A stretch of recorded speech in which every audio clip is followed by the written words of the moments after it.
დამოუკიდებითი საქმიანობა, თქვენ იცით რამ ხელა ამ ასაბლის წვლილი ჩვენი კულტურის განვითარებაში, ჩვენი ფიზიოლოგიის შენარჩუნებაში. რა თქმა უნდა, ახალი სასახლე, ახალი შენობა მისცემს მათ საშუალებას, რომ ნელი წარმატებებს მიაღწიონ მომავალში და გააგრძელონ ის საქმე, რომელიც აცრულების წინ დაიწყო.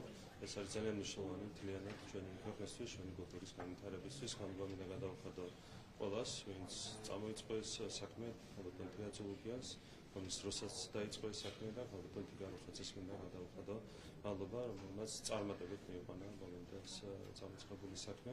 კიდევ ერთხელ ვიტყვი, რომ ამ სასახლის გახსნა არის ძალიან მნიშვნელოვანი მთლიანად ქართული კულტურის განვითარებისთვის.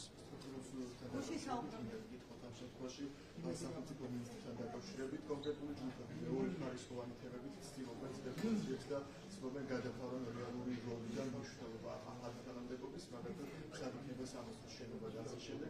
რა არის ამ ყოველთვის მიზეზი მეორე ხარისხოვანი თემის? თვითონვე იგარგებიან ხოლმე საკუთარ ვერსიებში, ჯერ ქონდა სრულიად სხვა ვერსია, ახლა განავითარა სრულიად სხვა ვერსია. რეალურად ყველაფერი არის ძალიან მარტივად. განხორციელდა უმნიშვნელოვანესი ცვლილებები სამართალდამცავი სისტემაში, დაემატა ერთი მნიშვნელოვანი რგოლი და ეს არის საკოორდინაციო რგოლი და ეს უმნიშვნელოვანესი ფუნქცია დაეკისრა ვიცე-პრემიერს, სახელმწიფო მინისტრს და ამ თანამდებობას როგორც მოხსენება დაიკავებს ბატონი მამუკა მდინარის. ყველაფერი დანარჩენი არის სპეკულაციები, ტექნიკურ საკითხებზე აქცენტის გაკეთება, რა თქმა უნდა, საზოგადოებამ ძალიან კარგად ხედავს, სინამდვილეში ძლიერდება სამართალდამცავი ორგანოების სისტემა ახალი რგოლის დამატებით და ეს არის რა თქმა უნდა მნიშვნელოვანი სტრუქტურული რეფორმა, რომელიც განხორციელდა მთავრობის სისტემაში. სამთავრობო ცვლილებები განმარტება მაინც თანამდებობა თუ შეიძლება, იმიტომ გაბნელობა განვითარდება. ერთი პირველ რიგში, როდესაც გამოდიან პოლიტიკოსები და სხვები და საუბრობენ მაგალითად სამინისტროზე, ეს უკვე აჩვენებს იმას, რომ რამდენად არაკომპეტენტურები არიან ისინი. სინამდვილეში არის ერთ-ერთი განსხვავება მინისტრსა და სახელმწიფო მინისტრს შორის. რომ მინისტრი ხელმძღვანელობს სამინისტროს და სახელმწიფო მინისტრი არის დაკავებული კონკრეტული სახელმწიფოებრივი ამოცანების შესრულებით სამინისტროს გარეშე. ანუ სახელმწიფო მინისტრი არის მინისტრი სამინისტროს გარეშე ჩვენი კანონმდებლობის თანახმად და საერთაშორისო პრაქტიკის თანახმად. როდესაც ასე დროს პოლიტიკოსები თუ მედიის წარმომადგენლები თუ სხვები საუბრობენ იმაზე, რომ სამინისტრო არის ასე ვთქვათ სუსტად წარმოდგენილი, ეს უკვე მათ კომპეტენციაზე მეტყველებს. სინამდვილეში შეიქმნა სახელმწიფო მინისტრის თანამდებობა, რომელიც არის აღშეული უმნიშვნელოვანესი სახელმწიფოებრივი ფუნქციით და ეს არის სამართალდამცავი ორგანოების კოორდინაციის ფუნქცია და ამის დაკნინების მცდელობა არის იმთავრებითი წარმომადგენლობისთვის განწირული, იმდენად მკაფიოა, თუ რამდენად დიდ მნიშვნელობას ატარებს ეს თანამდებობა და ეს კონკრეტული ამოცანა. დაკნინებაზე კითხავთ თუ შეიძლება ბოლო დღეებში რა მოსაზრებებსაც ვისმენდით, მათ შორის ეს იყო მამუკა მდინარესთან დაკავშირებული გადაწყვეტილება ჩამოქვეითება თუ დაწინაურება, ეს კითხავში პარლამენტშიც დაისვა. და როცა თქვენ ამბობთ, რომ სახელმწიფო მინისტრი არის მინისტრი სამინისტროს გარეშე, სწორედ ამ კონტექსტში აფასებენ, რომ ადამიანი ხელმძღვანელობდა სახელმწიფო უსაფრთხოების სამსახურს, და ათასობით თანამშრომელი, ჰქონდა წვდომა საიდუმლოებაზე და ახლა საკოორდინაციო რგოლში გადადის. და ამიტომ ამბობდნენ, რომ მას ძალაუფლება ჩამოერთვა და ამიტომ არის მდინარეზე ჩამოქვეითება მათთვის იგივე წარმატებით, იგივე ადამიანებს შეუძლია თქვათ, რომ პრემიერ-მინისტრის თანამდებობა არის უფრო სუსტი ნებისმიერი მინისტრის თანამდებობასთან შედარებით. ხო, მაგრამ ნახეთ, აქაც ზუსტად იგივეა. ზუსტად ანალოგიურად ვიცე-პრემიერს აქვს სამართალდამცავი ორგანოების საერთო კოორდინაციის ფუნქცია. ზუსტად იგივეა, ზუსტად ანალოგიურია ის, რომ კონკრეტული თანამდებობის პირი კონკრეტულ მოწყებას არ ხელმძღვანელობს, ყოველთა შემთხვევაში არ აკნინებს მის მდგომარეობას მთავრობის სტრუქტურაში. ხო, ძალიან მარტივია სინამდვილეში ეს ყველაფერი, აქაც ახერხებენ მობილი ადამიანების სპეკულირებას. დამატებითი რგოლია, ნახეთ, აი სამართალდამცავი ორგანოები არის ძალიან სპეციფიური. ყოველდღიურ რეჟიმში არის ხშირად ასეულობით საკითხი შესანიშნებელი, რასაც პირადად მე მარტო ვერ შევძლებ. ხო, ტექნიკური კუთხითაც კი შეუძლებელია. ძალიან მნიშვნელოვანი იყო ამ ახალი რგოლის გაჩენა. რეალურად აქამდეც მე თქვი რამდენჯერმე, რომ აქამდეც ბატონი მამუკა მდინარაძე სინამდვილეში ასრულებდა ამ ფუნქციას, საერთო კოორდინაციის ფუნქციას. ხო, ეს შეიძლება არ იყო ბოლომდე სწორი, რადგან არ იყო ფორმალიზებული. რასაც აკეთებდა ისედაც მამუკა მდინარაძე სახელმწიფო უსაფრთხოების სამსახურის ხელმძღვანელობისას, ამას მიეცემა უკვე ფორმალიზებული სახე. და რაც სწორია. ეს იყო მისი უჯობესია. უჯობესი, ასე გამოვიდა, რომ დამატებით ამ ფუნქციასაც ასრულებდა. ახლა უკვე რაც ისედაც ხდებოდა, იმას მიეცემა უკვე ფორმალიზებული სახე, რაც სწორია. ანუ მანდატის მიღება ჰქონდა ფუნქცია მაგალითად სუსის უფროსს. რა თქმა უნდა, ეს ფუნქცია ჩვენგან ჰქონდა რეალურად მინიჭებული, იმიტომ რომ ამის საჭიროება არსებობდა, თუმცა კიდევ ერთხელ არ იყო რაღაც ეტაპზე ფორმალიზებული და გადავწყვიტეთ ამის ფორმალიზება, ამ უმნიშვნელოვანესი სახელმწიფოებრივი ამოცანის ფორმალიზება გადასცა. აი ამ ცვლილებების ბოლო კითხვა მაგ ამ ცვლილებებზე. ჩვენ უკვე ვხედავთ საკადრო ცვლილებებს, რაც ამ დრომდეც ყოფილა და ახლაც დავინახეთ, რატომაც ხდება, რომ კონკრეტული პირების გადაადგილება ხდება უწყებებს შორის და ადამიანები არ იცვლებიან. შეგიძლიათ აღვიხსნათ, ახალ ადამიანებს თავობა ვიზიდავს, თუ რატომ ხდება, რომ რაღაცნაირად ერთ წრეზე დადიან მინისტრები სხვადასხვა უწყებაში. თქვენ იცით, რომ საქართველოს მთავრობაში არაერთი საკადრო ცვლილება განხორციელდა და უმეტეს შემთხვევაში ჩვენ ახალი მინისტრები დავნუჩნდეთ მთავრობის გარედან. რეალურად უმეტეს შემთხვევაში ასე იყო, ხო? ანუ აქაც ჩანს, რომ სპეკულაციებს არ აქვს არავითარი საფუძველი. ის რომ ზოგადად ფართო გუნდიდან ხდება კადრების შერჩევა, ეს აბსოლუტურად ლოგიკურია, ბუნებრივია, ნებისმიერ ქვეყანაში ეს ასე ხდება, ხო? ბუნებრივია, რადიკალური ოპოზიციის ალიანსიდან ჩვენ კადრებს ვერ შევარჩევთ და არც მოიზიდავთ. ძალიან ლოგიკურია. ალიანს მიღმაც არ ვაპირებთ ოპოზიციიდან კადრების მოსიდვას, იმდენად დიდი პრობლემაა კომპეტენციის კუთხით. ამიტომ აბსოლუტურად ლოგიკურია, რომ ფართო გუნდიდან ხდება ხოლმე კადრების შერჩევა, პოლიტიკური თანამდებობებია, მინისტრის თანამდებობები, შესაბამისად რა თქმა უნდა, მიზანშეწონილია შესაბამის პირებს, ვინც ინიშნებიან პოლიტიკურ თანამდებობებზე, ჰქონდეთ პოლიტიკური წარსულიც დაკავშირებული ჩვენს გუნდთან. ხო, ეს აბსოლუტურად ლოგიკურია, ყველა ქვეყანაში ასე ხდება. ადამიანს, რომელიც ინიშნება პოლიტიკურ თანამდებობაზე, უნდა ჰქონდეს მიზანშეწონილია, ჰქონდეს პოლიტიკური წარსულიც და ბუნებრივია ამ კრიტერიუმით ხელმძღვანელობს ჩვენი პოზიცია. გერმანიის კიდევ ერთი ნოტა გაუგზავნა ქართულმა მხარემ, რომ გაასწორეს მონაცემები ვებგვერდზე, მათ სამოზურაშვილი ყავთ ისე პრეზიდენტად შეყვანილი და ასახული საერთოდ არ ყავთ მაკაბუჭოშვილი, როგორც საგარეო საქმეთა მინისტრი. როგორ შეფასებთ გერმანიის მთავრობის ამ საქციელს, მით უფრო იმის ფონზე, რომ ისინი დუმილ პასუხობენ ამას? ჩვენ აქ სუბიექტური ინტერესი ნაკლებად გვაქვს, ეს პრომეტად ინტერესის საგანია ჩვენთვის, როდის გადაწყვეტს გერმანული ადმინისტრაცია, გერმანული ბიუროკრატია გამოვიდეს ამ სრულიად კომიკური შექმნილი მდგომარეობიდან.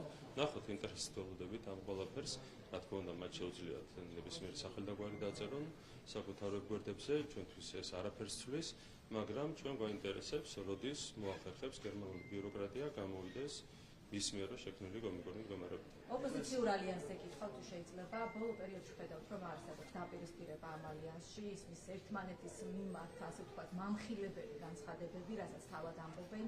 და მეორეს მხრივ ხედავთ, რომ ალიანსის ნაწილი დაიწყო შეხვედრები რეგიონებში, მაგალითად გუშინ ქუთაისში ჰქონდა შეხვედრა, თუმცა ეს შეხვედრა იყო დახურულ ფორმატში, ყველას არ ჰქონდა შესაძლებლობა, რომ შეხვედრაზე ყოფილიყო და მათი არგუმენტი არის, რომ მათ არ სურთ რომ გახსნილები იყვნენ უფრო მათ ჩვენთანო იქ მოსული ადამიანები. ზოგადად როგორ აფასებთ ერთის მხრივ ამ დაპირისპირებას და მეორეს მხრივ ეს დახურული შეხვედრების ფორმატი, რა ფორმატია ზოგადად მოქალაქეებთან საჯარო შეხვედრებს, როდესაც აანონსებთ? რადიკალური ოპოზიციის გაერთიანებასთან დაკავშირებული ყველა ინიციატივა ასე გაგრძელდა და შესაბამისად დასრულდა. ამ შემთხვევაშიც ხედავთ, რომ მათ არავითარი რესურსი არ აქვთ, მათ შორის არ აქვთ ხალხთან ურთიერთობის რესურსი. ეს არის საერთო მდგომარეობა, რაც არის შექმნილი რადიკალურ ოპოზიციაში. თვითონ მიიყვანეს აქამდე საკუთარი თავი, ხო, იმ 9 წლიანი წარსულით, რომელიც ჰქონდათ ხელისუფლებაში ყოფნის პერიოდში და იმ ოპოზიციურ წარსულით, რომელიც აქვთ გასული 14 წლის განმავლობაში შექმნილი, თვითონვე მიიყვანეს აქამდე საკუთარი თავი. სიკეთე არაფერი გაუკეთებიათ ამ ქვეყნისთვის, ბოროტება ბევრი გააკეთეს. შესაბამისად, საზოგადოებამდე მისასვლელი პირი მათ ბუნებრივია. ეკლესიაზე შეტევის კამპანიაზე ოპოზიციაში შეიძლება ერთი უბრალოს პოსტი პატრიარქი მოკვდა გაუმარჯოს ეგზარქოს, რას ემსახურება ამგვარი განცხადებები იმ ფონზე, როცა ვიცით, რომ მნიშვნელოვანი პროცესები მიმდინარეობს ახლა საქართველოში. როდესაც რადიკალური ოპოზიციის ეს მომერდული წარმომადგენელი ასეთი განცხადებებით გამოდის ჩვენს მართლმადიდებელი ეკლესიასთან დაკავშირებით, ესეც მიანიშნებს იმას, რომ ამ გაერთიანებას, რადიკალურ ოპოზიციას, კოლექტიურ ნაცმოძრაობას არავითარი პერსპექტივა არ აქვს. როდესაც უპირისპირდები ყველაფერს, რაც დაკავშირებულია შენი ქვეყნის იდენტობასთან, როცა უპირისპირდები მათ შორის ჩვენს დედა ეკლესიას, რა თქმა უნდა, იქ პოლიტიკურ წარმატებაზე ვერავითარი ამბიცია ვეღარ გექნება და საჩვენებს კიდევ ერთხელ რა თქმა უნდა ამ ადამიანების და ამ კოლექტიური პოლიტიკური ძალის სახეს. თქვენ გახსოვთ, რომ ეს არ იყო მხოლოდ ერთეული პოლიტიკოსები, მთელი სპექტრი. ეს იყო პარტიული სპექტრი, ეს იყო მედია და ეს იყო NGO-ები, ყველა ერთად იყო ჩართული ეკლესიის საწინააღმდეგო კამპანიაში და ჩვენ ძალიან დიდი ძალისხმევა დაგჭირდა იმისათვის, რომ ეს კამპანია შეგვენელებინა და შეგვეჩერებინა. მთელი კონტრკამპანია დაგჭირდა ამისათვის და საბოლოო ჯამში მივახციეთ მიზანს, მაგრამ ეს იყო ურთულესი ამოცანა, რომ მათი უცხოელი მეგობრები კარნახობდნენ ასეთი კამპანიის წარმართვას და კიდევ ერთხელ პარტიები, NGO-ები, მედია საშუალებები ყველა იყო ჩართული ამ უძიმესი კამპანიის წარმოებაში, რომელიც ჩვენ შევაჩერეთ ჩვენი კონტრკამპანიით. ეხლა ცდილობენ წამოიწყონ ახალი კამპანია, გამოდიან ასეთი განცხადებებით, რა თქმა უნდა, ამასაც ვერ ექნება წარმატება, ბუნებრივია ჩვენი ეკლესია ექნება მტკიცე და ძლიერი, როგორც იყო აქამდე და იგივე შეიძლება თქვა ქართულ სახელმწიფოზე, როგორც არ უნდა სადოს რადიკალურმა ოპოზიციამ, ქართული სახელმწიფო იქნება მტკიცე და ძლიერი მომავალშიც. დაწყებული მზადება უკვე ქართულ ოცნებას და ის ჩატარდება 2028 წელს. პარალელურად საკონსტიტუციო სასამართლოში შეტანილია სარჩელი და არათუ ჩერდება ეს პროცესი, არამედ ამატებთ პარტიას, რომელიც ასაკრძალ სიაშია თქვენი მხრიდან. აი თუ ოპოზიციის ძირითადი ნაწილი აკრძალებს არჩევნებისთვის მარტო ემზადებით და მარტო შეხვალთ ამ პროცესში, როგორ წარმოვიდგენიათ ეს? რეალურად თუ აიგრძალება რადიკალური პოლიტიკური პარტიები, გაჩნდება სივრცე ჯანსაღი პოლიტიკური პარტიებისთვის. შესაბამისად 2028 წელს უნდა მიიღოს მონაწილეობა ჯანსაღმა პოლიტიკურმა სპექტრumმა. ეს არის ჩვენი ამოცანა. ამისათვის მიმართეთ ჩვენ სარჩელი საქართველოს საკონსტიტუციო სასამართლოს არ შეიძლება მუდმივად ამ ჩაგებულ წრეზე ტრიალებს ჩვენი ქვეყანა, როდესაც ერთ მხარეს არის მმართველი პარტია და მეორე მხარეს არის რადიკალური ანტისახელმწიფოებრივი, ანტიეკლესიური ოპოზიცია. ეს ჩაგებელი წრე უნდა გაიყოს. ჩვენ არ გადავწყვეტ ამას, საკონსტიტუციო სასამართლო გადაწყვეტს როგორ იქნება. რა თქმა უნდა, ამიტომ ჩვენ არ წყვეტს.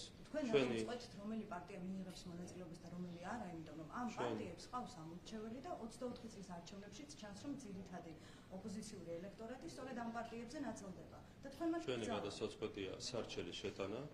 რაც შეეხება ამორჩეველს, თავის დროზე გერმანიის ნაციონალ-სოციალისტურ პარტიასაც ყავდა ძალიან ფართოდ წარმოდგენილი ამორჩეველი, მაგრამ თავის შინაარსით იყო არაკონსტიტუციური პარტია, რომელმაც თავის დროზე გერმანიის უმძიმესი შედეგები მოუტანა. მასაც ყავდა თავისი ამორჩეველი, ბევრად მეტი პროცენტულად მათ შორის, ვიდრე ყავს რადიკალური ოპოზიცია საქართველოში. მაგრამ თუ თავისი შინაარსი ძალიან რელევანტი, უკიდურესად რელევანტური შედარება თავისი არსით გერმანიის ნაციონალ-სოციალისტურ პარტიას ვადარებ კოლექტიურ ნაცმოძრაობას, რომელიც თავის შინაარსით არის ბოლშევიკური, ფაშისტურ ბოლშევიკური პოლიტიკური გაერთიანება. ეს მათ დაამტკიცეს 9 წლის განმავლობაში, როდესაც ფეხქვეშ გათელეს ადამიანის ძირითადი უფლებები, ადამიანის ღირსება, ადამიანებს აწამებდნენ, ბიზნესის რეკეტი იყო მათი ხელწერა, ჩააბარეს ქვეყნის ტერიტორიების 20% რუსეთის ფედერაციას და შემდეგ, ხო?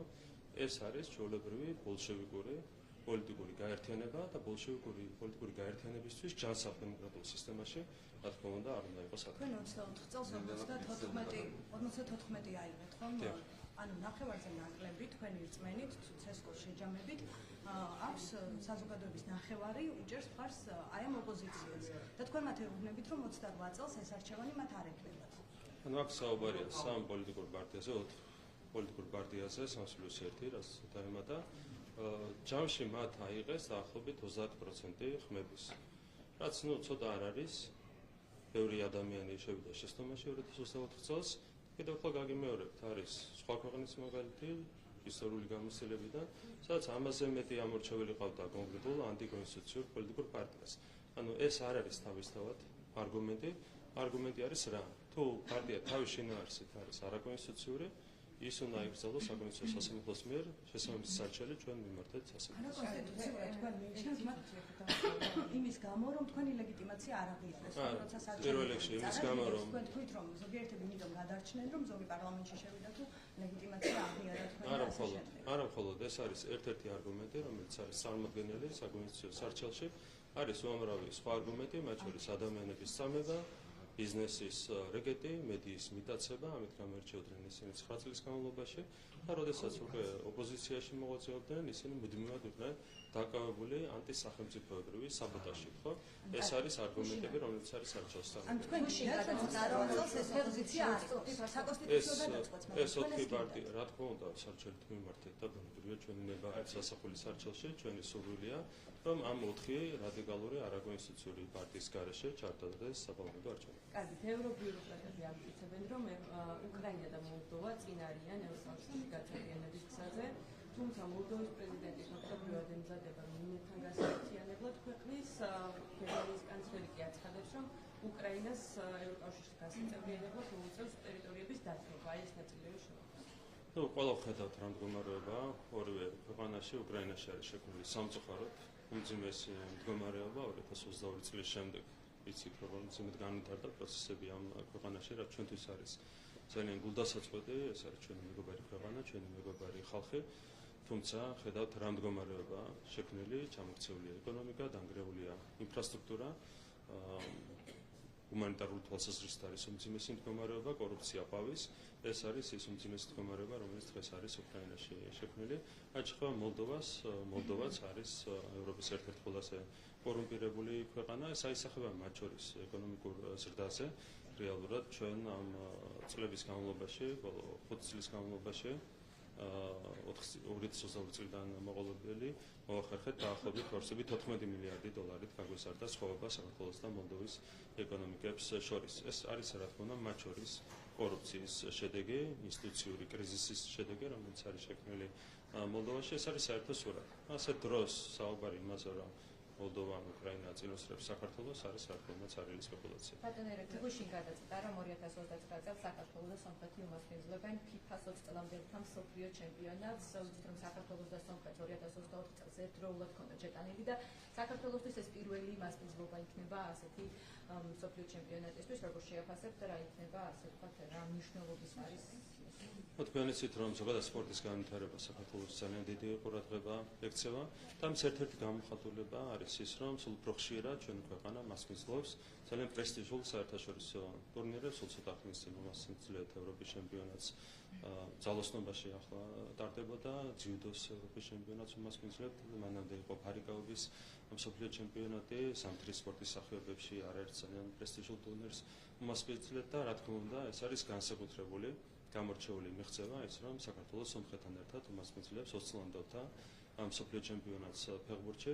ეს ბუნებრივია, ხელს შეუწყობს ჩვენი ქვეყნის პრესტიჟის ამაღლებას, მათ შორის სპორტული იმიჯის გაუმჯობესებას საერთაშორისო დონეზე.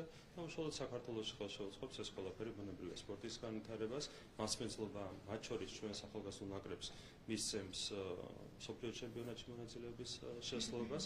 ეს არის ყველა თვალსაზრისით ძალიან მნიშვნელოვანი ჩვენი ქვეყნისთვის.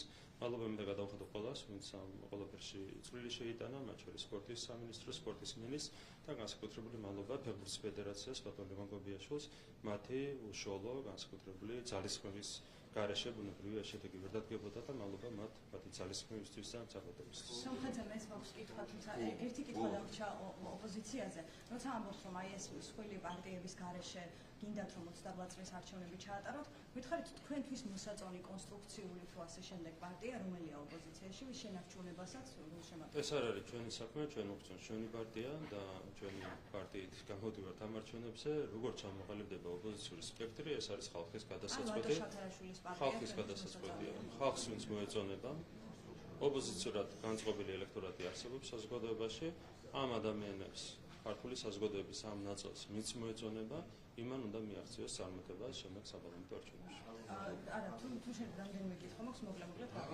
ცვლილებებზე ერთი კითხვა დამრჩა, მაკაბო ჭორიშვილია, ასევე თქვენი ვიცე-პრემიერი ამ ცვლილებების მიხედვით, ეს რა განაცხადია ხელისუფლების მხრიდან, საგარეო მიმართულება ხდება პრიორიტეტული, თუ რატომ გადაწყვიტათ მისი ამბავზე გადაყვანა? თქვენ იცით, რომ ძალიან მნიშვნელოვანია საერთაშორისო ურთიერთობებში სახელმწიფო მაქსიმალურად ძლიერად იყოს წარმოდგენილი, ყველაზე მეტი ურთიერთობა საერთაშორისო პარტნიორებთან აქვს ბუნებრივია საკადროს საქმედამენის იმ პირობებში, როდესაც ის ასევე შეითავსებს ვიცე-პრემიერის სტატუსს, ბუნებრივია გაძლიერდება მისი პოზიციები საერთაშორისო ურთიერთობებში, შესაბამისად სახელმწიფოებრივად არის მნიშვნელოვანი საგარეო მინისტრისთვის, კალბატონ მაგაბეჭორიშვილისთვის ვიცე-პრემიერის სტატუსის მინიჭება. საგარეო პოლიტიკა არის ის მიმართულება, რომლის გამოც თქვენ გაკრიტიკებენ. ამის პარალელურად ჩვენ სომხეთზე საუბრობდით და ჩვენ ვხედავთ, რომ მაისის დასაწყისში სომხეთში გაიმართება სამიტი, ევროკავშირის ლიდერები ჩადიან. თქვენი შეფასება როგორია, როგორ მოახერხა სომხეთმა, რომ ახლა სამხრეთ კავკასიაში მიმზიდველი ქვეყანაა. იმდენად, რომ სამხრეთ კავკასიაში ვიზიტები ხანდახან ისე სრულდება, რომ საქართველოში ისინი არ ჩამოდიან და ჩადიან ერევანში. მე მინდა წარმატებები ვუსურვო სომხეთს ყველა მიმართულებით. ეს არის ერთადერთი რაღაცებად შემიძლია გავაკეთო სომხეთთან დაკავშირებით, ამის იქით ბუნებრივი არავითარ კომენტარს არ გავაკეთებ. მე არ მინდა ყველაფერში შევიდე, არ მინდა ერთმანეთს შევადარო საქართველო და სომხეთი.